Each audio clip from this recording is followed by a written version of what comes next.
मैं एक हंसती खेलती चुलबुली सी एक लड़की थी।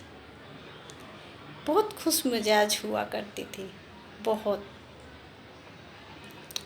मेरे घर वाले हमेशा मुझे डांटते थे, मत इतना हंसा करो। हंसने की वजह से हमेशा डांट पड़ती थी।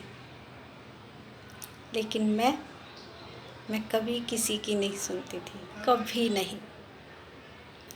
लेकिन मेरी शादी कर दी गई। जब मैं शादी का मतलब ही नहीं समझती थी, एक गुड़िया गुड्डे का खेल।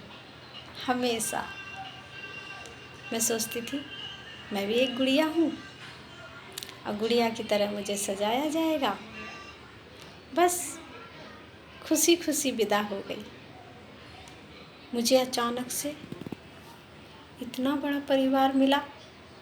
उस परिवार को पाकर मुझे बहुत खुशी हुई। खुशी इसलिए क्योंकि मैं अपने दादी बाबा के पास रहती थी, तो सिर्फ हम 3 ही लोग थे। तो 3 ही लोग में ये था कि दादी भी बहुत बूढ़ी थी, दादाजी भी बूढ़े थे, तो इसलिए मेरे साथ खेलने के लिए कोई नहीं था। और मैं हमेशा ये देखती थी कि काश कोई मेरे पास आ जाए जिससे मैं हंसूं, बोलूं, बात करूं, खेलूं। लेकिन जब मेरी ससुराल में बड़ी फैमिली मिली तो मुझे बहुत अच्छा लगा। 15 दिन रही, वहाँ मैं घुल मिल गई। फिर मैं अपने घर आ गई। वहाँ मेरा मन नहीं लगता था। 7 महीने रही। 7 महीने के बाद मैं अपनी ससुराल फिर गई।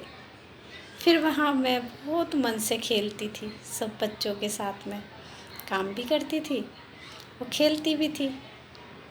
खेलती किसके साथ थी पता है?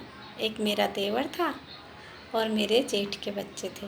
उनके साथ मैं बच्चों की तरह रहती थी, क्योंकि मैं भी उस टाइम पे कुल 15 साल की थी। फिर 1 साल बाद मेरे पति मुझे दिल्ली लेकर आए। जब वो मुझे दिल्ली लेकर आए तो उन्होंने अपने पति होने की कोई भी जिम्मेदारी नहीं निभाई, लेकिन गाड़ी चलती रही। फिर क्या हुआ? मेरे चेहरे की सारी खुशी चली गई।